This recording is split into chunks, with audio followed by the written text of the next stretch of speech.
Chinese lab leak from 2020 exposes how China risks setting off another pandemic. And it's not the lab leak you're thinking of.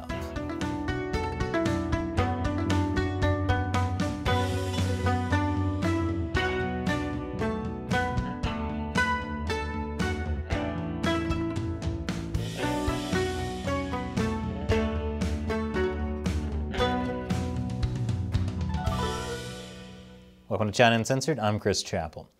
For years, China has aimed to lead the world in everything. And so far, they've succeeded. In shoddy construction, cheap knockoff products, and forced organ harvesting. Must feel good to be number one. But China also wants to lead the world in biotechnology. It's one of many fields of innovation that are in China's Made in China 2025 plan to beat the US. They're calling their plan Made in China? Oh, because it's going to fall apart after a few months. Got it. To beat the US, China has invested billions of dollars into the biotech industry. This includes billions on biosafety labs, the facilities used to test dangerous viruses, like, say, coronaviruses. The world faced a reckoning with COVID, which may or may not have leaked from a lab. But around the same time in 2020, China admitted that a different disease did leak from one of their biosafety labs. That disease was brucellosis. It also goes by Malta fever or Mediterranean fever. And no, Mediterranean fever isn't when you're really attracted to Greek people. It's not a disease, that's just good taste. In the wild, people can get brucellosis by having direct contact with infected animals, consuming contaminated animal products such as unpasteurized milk or cheese, or inhaling airborne agents.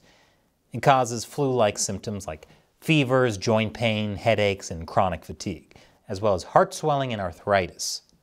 Some symptoms can become chronic and never go away, especially without early treatment.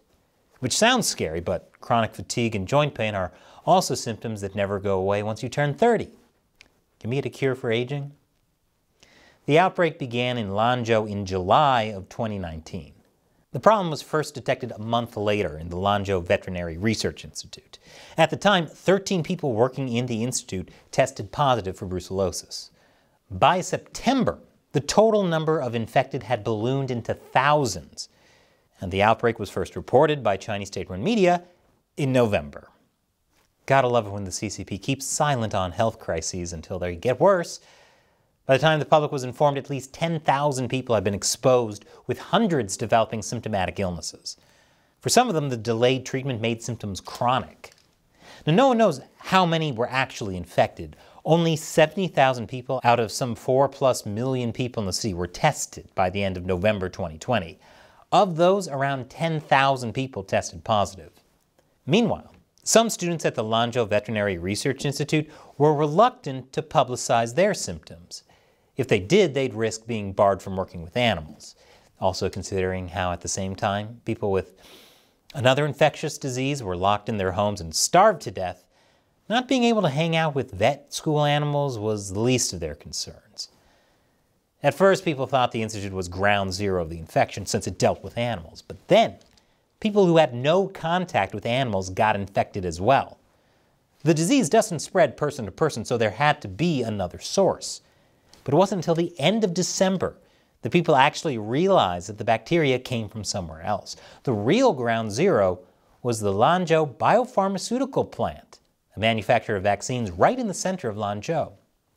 Chinese authorities found that the plant had used expired disinfectants in its production of Brucella vaccines for animals between July and August last year. And the bacteria was not eradicated in its factory exhaust. Expired disinfectants. Wait, cleaning supplies have expiration dates? Does that mean in a couple of years we can bring back the Tide Pod challenge? Don't worry, it's safe now. They're expired. The contaminated waste gas later formed aerosols, which were carried by wind down to the Lanzhou Veterinary Research Institute. As a result, 7 veterinary drug batches produced in the factory were canceled and 8 people deemed responsible were punished.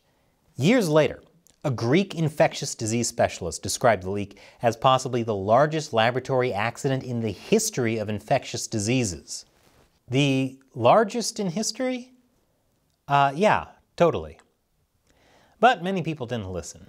Probably because they were too distracted by how handsome that Greek doctor was. Dang Mediterranean fever. China has been passing legislation to enforce better safety practices, which isn't very reassuring since China trying to enforce safety practices is like legislation against child endangerment drafted by Ezra Miller. Hard to believe that's going to be very effective. But we have no way of knowing whether China will actually put safety into practice. I'll explain why after the break. Welcome back. China has a history of biosafety lab leaks. SARS was leaked at least twice. There's the Lanzhou leak I've been telling you about. And then there's, nope, can't think of another example. But there's a reason for these biolab leaks. A lot of corner cutting. China has put biosafety to the side to focus on getting research done quickly and cheaply. American officials have worried about this for years, at least with corner cutting on biosafety. If a couple thousand Chinese factory workers get maimed so they can keep producing cheap products, then that's A-okay in America's book. By the way, America's book was also made in China. Biosecurity expert Robert Hawley told the Washington Post he was shocked over imprudent lab practices he observed in inspection reports. It is very, very apparent that their biological safety training is minimal, he said.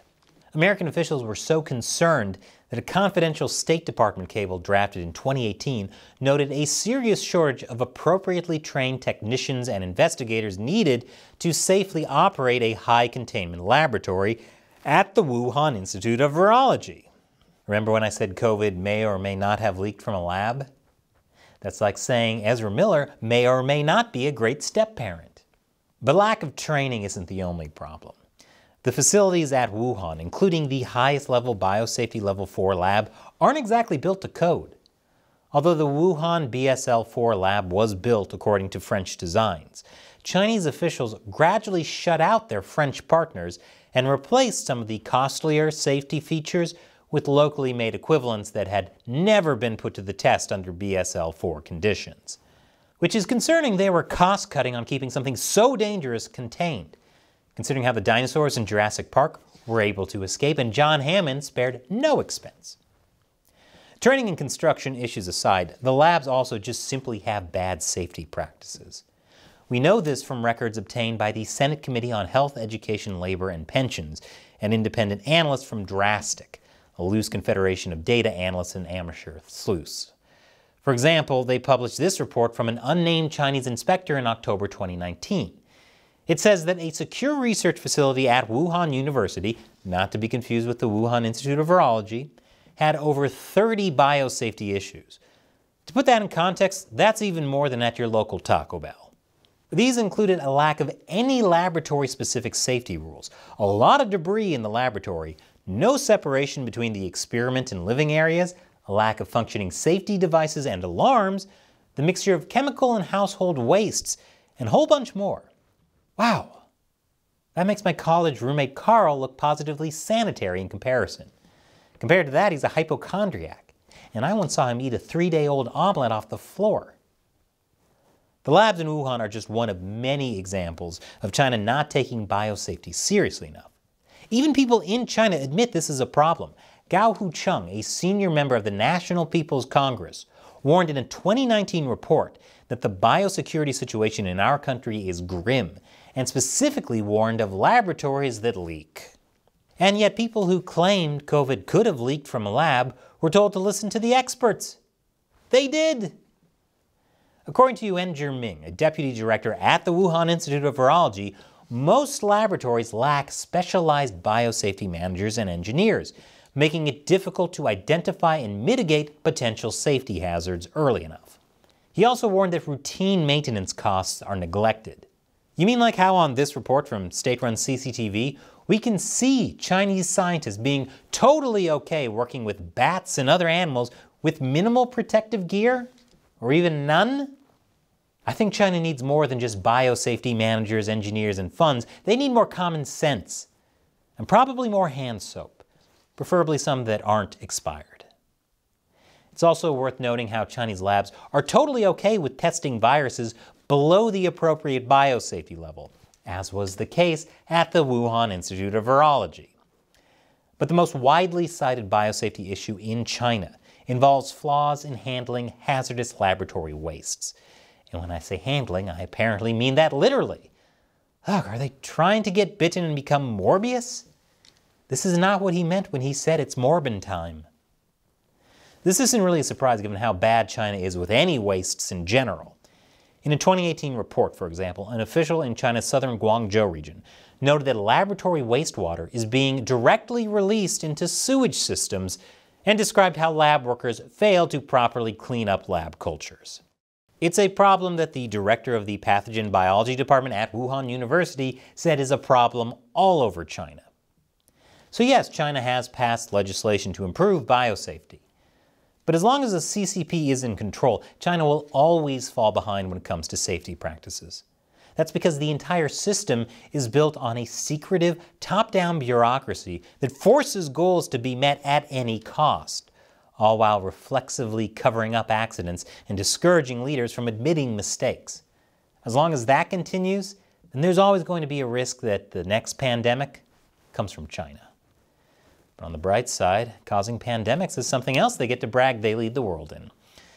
And as always, this show would not exist without support from viewers like you on Locals. That's ChinaUncensored.locals.com. They're what I call the China Uncensored 50-cent army. For a small monthly contribution, they get to chat with Matt, Shelley, and I on our exclusive Locals social media platform. And as an additional thank you, I answer their questions at the end of each episode. Today's question comes from Man of Leisure. Are there any updates on what that incident at the People's Congress was about with Hu Jintao? At the time, it looked like a purge, but he has since made an appearance at Jiang Zemin's funeral. Has he indeed been purged/arrested/snuggled to death by pandas? Great question. So as I'm sure many of you remember, at the latest National People's Congress in October, former Chinese leader Hu Jintao was rather unceremoniously hauled off. People were a little confused, to say the least. We did a full episode on that, so you should check it out. I'll put a link below. So we kind of broke from mainstream analysis. We don't think it was necessarily a purge. We go into a lot of detail about why in that episode, but it seems like we were correct in our analysis. Chinese state-run media showed Hu Jintao prominently at the party congress on the evening news. If Hu had really been purged, he wouldn't be there. And as you mentioned, he's also been seen in public since. For example, in December at that public memorial for former Chinese leader Jiang Zemin. So at the very least, what happened with Hu Jintao is very atypical of the way Xi Jinping usually purges his enemies. Thanks for your question and your support, Man of Leisure. Thank you for watching. Once again, I'm Chris Chappell. See you next time.